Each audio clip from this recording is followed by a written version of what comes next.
अरे जवन साराई काटे बाटे बिजुलिया वन कानू चलिए बांधर भगवान करई सारे होई जाई आंधर भगवान करई वन कानू चलिए बांधर भगवान करई सारे होई जाई आंधर भगवान करई। हो छेदी काका यार बड़ी परेशानी होती बा।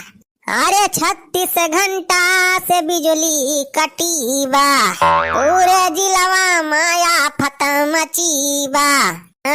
36 घंटा से बिजली कटी बा पूरे जिलवा माया फतम मचीबा।